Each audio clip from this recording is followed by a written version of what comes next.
ఎవరు వచ్చారో ధీరు ధీరు ఫోన్ ఒకటి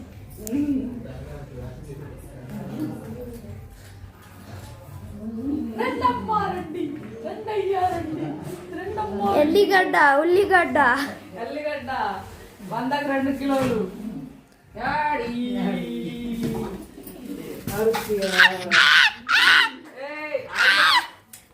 షేక్ చేయకరా మా అమ్మ వచ్చింది ఊరు నుంచి కాయ అడిగేసండి అరే ఏం లేదు మా అమ్మ వచ్చింది పండగకి నేను పోలే అని వచ్చేసింది ఇక మొత్తానికి నువ్వు అప్పుడు చేడున్నావురా ఏం చేస్తున్నావు ఏంది ఏంది అమ్మ ఏం తెచ్చిందో చూపిస్తా వెయిట్ బట్టల కుప్ప ఫోల్డింగ్కి రెడీ ఉంది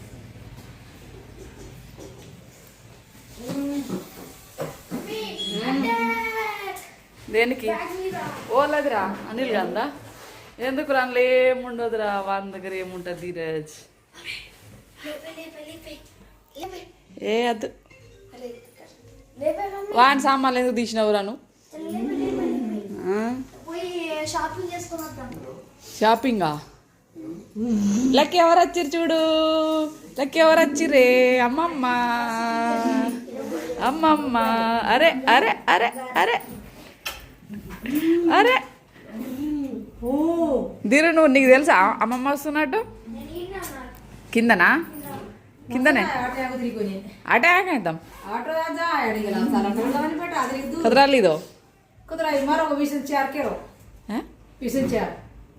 ఏ కొని మొత్తానికి మా అమ్మ వచ్చేసింది ఉదయాడి బాగా కానీ बेटा केरा मेरा सुखा दादा ना केड़ी जा बेटा आपस से केरा सुखा वो तो अपडे नहीं खराब बनाया कोई नारी हाय रानी हाय संगत హ్యాపీ సంక్రాంతి కనాయర తు హైదరాబాద్ कल सांझ कल परवाती ओडी आज परवाती ओडी काल घर आया सवा परवाती हैदराबाद काल परवाती जाया तो आज एवढी तो मुझको अरे ओय ओय कायो कायो అమ్మ ఊరు నుంచి ఏమేమి తీసుకొచ్చిందో సంచి అన్బాక్సింగ్ చేద్దాం ఇది చేయకపోతే మనసులో పడతలేదు అప్పటి నుంచి ఫస్ట్ ఇది చేయాలి ఏమేమి తీసుకొచ్చిందో పల్లికాయలు కాల్చిన పల్లికాయలు ఇవి తర్వాత తిందాం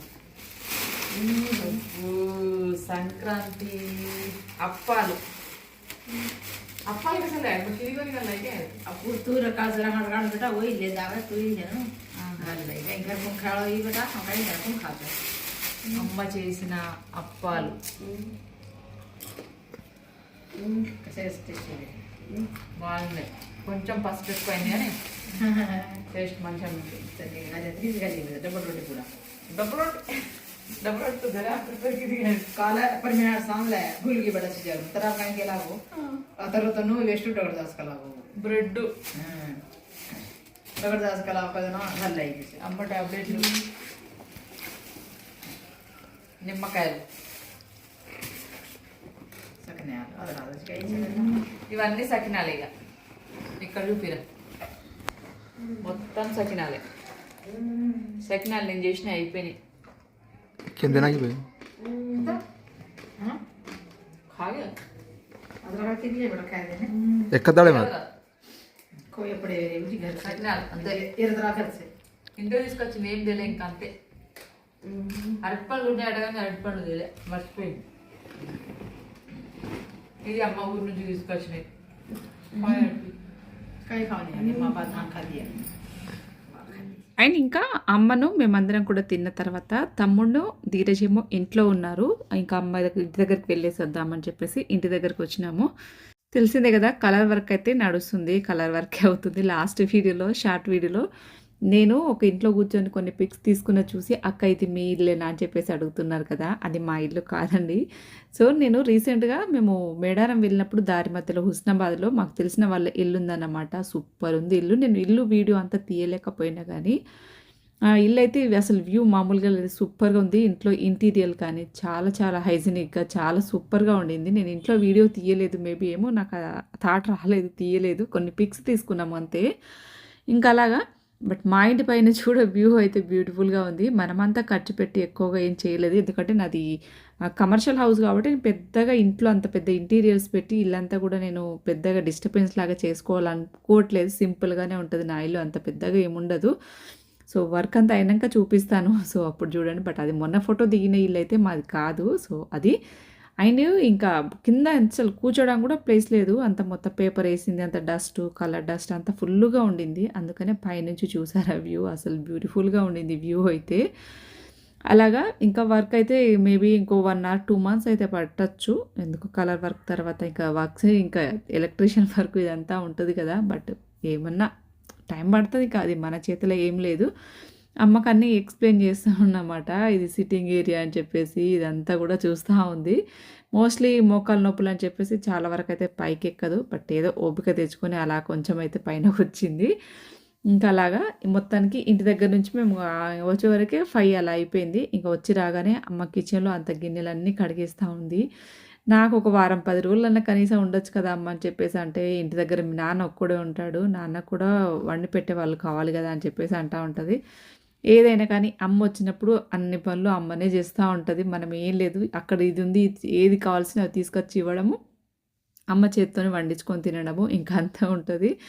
ఇంకా ఆ సింకులో ఒక గిన్నె కూడా లేకుండా అప్పటికప్పుడు తోముతూనే ఉంటుంది. నేనైతే 24 hours ఒక్కసారి మాత్రమే క్లీన్ చేస్తాను. ఆ సిచ్యువేషన్ అలాంటిది. బద్ధకం, చాలా బద్ధకం. మేము గిన్నెలు తోమడం అంటేనే బద్ధకం, నాకు పెద్ద పని టాస్క్ అన్నమాట అది వచ్చేసి. ఇంకా అందుకనే మోస్ట్లీ అయితే మార్నింగే తోమేసిన, బట్ మధ్యాహ్నం తిన్నది అవన్నీ కూడా కొంచెం ఉన్నాయి కదా, అవన్నీ కూడా సాయంత్రం అంతా క్లీన్ చేసేసుకొని ఇంకా మరో పక్కన టీ అంతా పెట్టేసుకొని టీ తాగేసినాము. నేను ఇక్కడ ఏంటంటే ఇంకా తమ్ముడేమో బిర్యానీ చేయని చెప్పేసి అడగలేదు, బట్ వచ్చిరు కదా చాలా రోజులైంది కదా అని చెప్పేసి ఇంకా వేరే ఏం చేయాలి అని ఇంకా చికెన్ తెప్పించుకొని ఇంకా బిర్యానీ అయితే ప్రిపరేషన్ చేస్తూ ఉన్నా సింపుల్గా నాకు వచ్చినట్టు. అలాగన్నమాట 1 kg రైస్కి 1 kg చికెన్కి మొత్తానికి 2 kg అలా చేశానన్నమాట. ఒడిసిపోయింది, అది పెద్దగా ఏం మిగలేదు. అందరం కూడా వేడివేడిగా మంచిగానే లాగిచ్చేసినాము. నిజానికి మధ్యాహ్నం చేయాలనుకున్నా కానీ నేను మధ్యాహ్నం ఎగ్గు కర్రీ పచ్చిపులుసు వేసిన ఆల్రెడీ. సో చికెన్ కొంచెం ఎక్కువగా అనిపించింది, అందుకని ఒక పావు కేజీ అంత చికెను బిర్యానీ మసాలా అన్నీ కలిపింది, అది అట్లే ఉండే. ఇంకా అందుకని చెప్పేసి కొంచెం గ్రేవీ లాగా చేద్దామని చెప్పేసి నేను లాస్ట్ షార్ట్ వీడియోలో కూడా మీకు షేర్ చేశాను, నేను కందికాయలు తీసుకొచ్చిన అని చెప్పేసి. ఇంకా కందికాయలేమో ఉడకబెట్టేసిన, నేను వంట అంతా ప్రిపేర్ అయ్యేలోపు కందికాయలు తిన్నారు, ఆ లోపు బిర్యానీ కూడా అయిపోయింది. ఇంకా ఆఫ్టర్నూన్ టైంలో చెప్పాను కదా ఎగ్గు చేశాను పచ్చిపూలు చేశాను అని చెప్పేసి. సో మొత్తానికైతే ఇక్కడ తింటా ఉన్నారు. ఆల్రెడీ లక్కీకేమో అమ్మ తినిపించేసింది, ఒక రౌండ్ అయిపోయింది. దాని తర్వాత కూడా తమ్ముడు తినిపించుకుంటూ అంటే లక్కీని తినిపించుకుంటూ వాడు కూడా తిన్నాడు. ఇంకా వీళ్ళు వస్తే నాకు కొంచెం లక్కీకి తినిపించడం, కొంచెం రెస్ట్, స్నానం చేయించడం అంటే ఆబ్వియస్లీ నేనే చేపిస్తాను, అమ్మకి బ్యాలెన్స్ ఆగదు లక్కీ కాబట్టి. స్నానం చేయించే ఒక్క పని మాత్రమే నాది, మిగతా అన్నీ లక్కీ అమ్మ ఉన్న రోజులు మొత్తం తమ్ముడు కానీ అమ్మ కానీ ఇంకా వాళ్ళే హ్యాండిల్ చేస్తూ ఉంటారన్నమాట. మనకు కొంచెం రిలీఫ్ అయితే దొరుకుతుంది. సిచ్యువేషన్ ఏమందంట కొంచెం అంటే బ్యాక్ టు బ్యాక్ ఊరు అటు ఇటు తిరిగి కూడా కొంచెం అలసిపోయాను కదా, వీళ్ళు వచ్చారని నాకు కొంచెం అయితే రిలీఫ్ ఒక రకంగా. ఎందుకంటే వాళ్ళే పనులన్నీ చూసుకుంటారు, లక్కీ తల్లికి తినిపించడము, ఇంట్లో పని అవన్నీ కూడా అమ్మనే చూసుకుంటుంది. ఇంకా విషయానికి వస్తే బిర్యానీ కోసం చికెన్ కలిపి పెట్టాను కదా, చాలా స్పైసీ అయిపోయింది అదైతే కష్టంగా.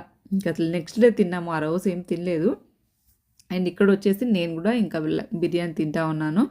టేస్ట్ అయితే బాగానే ఉంది, మరీ ఎక్కువ రిచ్ అన్నట్టు మంచి టేస్ట్ అని కాకుండా ఓకేలాగానే ఉంది. పని మొత్తం బాగానే లాగిచ్చేసారు. అమ్మేమో ఎక్కువ చికెన్ తినదు, ఓన్లీ బిర్యానీ రైసే తింటుందన్నమాట, ఎగ్గు కర్రీతో తిన్నది. ఇంకా అలాగా మొత్తానికి టేస్ట్ అయితే సూపర్గానే అయింది. నేను చెప్పకముందు ఈ వీడియోలో ఏం గమనించారో ఒక కామెంట్ చేయండి. గమనించిన వాళ్ళైతే కామెంట్ చేయండి, నేనైతే చెప్పను అదేంటి అనేది మీరే కామెంట్ చేయండి. అంటే నేను చెప్పని విషయం అయితే ఈ వీడియోలో ఒకటి ఉంది, మీలో ఎంతమంది అబ్జర్వ్ చేశారు, అబ్జర్వ్ చేసిన వాళ్ళైతే కామెంట్ చేయండి. సో అది నేను చెప్పాలనుకోవట్లేదు. సో అది మొత్తానికి ఇంకా అందరం కూడా తింటా ఉన్నాము. ధీరజ్కి ఆల్ టైమ్ ఫేవరెట్ ఏదన్నా ఫుడ్ ఉందంటే అది బిర్యానీ. నేను కొంచెమే పెట్టానని చెప్పేసి వాడు ఇంకా అసలు డబుల్ త్రిబుల్ ఇంత ప్లేట్లో వేసుకొని పోయి టీవీ ముందర కూర్చొని తింటా ఉన్నారు. ముగ్గురు కూడా లక్కీను ఇంకా తమ్ముడు ధీరజ్ ముగ్గురు కూడా కూర్చొని తింటా ఉన్నారు. ఇది క్రికెట్ మ్యాచ్ అని అదని. వాడొస్తే ఇంకా ధీరజ్కి పండగనే, ఇద్దరు కొట్టుకోవడం కానీ ఆడుకోవడం కానీ అలా మస్తు ఉంటుంది. ధీరజ్కి వాళ్ళ మామ అంటే చాలా ఇష్టము, అండ్ ఒక ఫ్రెండ్ లాగా పిలుస్తూ ఉంటాడు. సో అది వచ్చిన రోజైతే ఇలా సింపుల్గా కొంచెం హడావిడిగా ఇంకా వంట అంతా ప్రిపరేషన్, తినడము తోమడము వీటికే సరిపోయింది. చాలా రోజుల తర్వాత అమ్మ వచ్చిందని చాలా చాలా హ్యాపీగా అనిపించింది. వీడియో నచ్చితే లైక్ చేసి subscribe. Thank you for watching.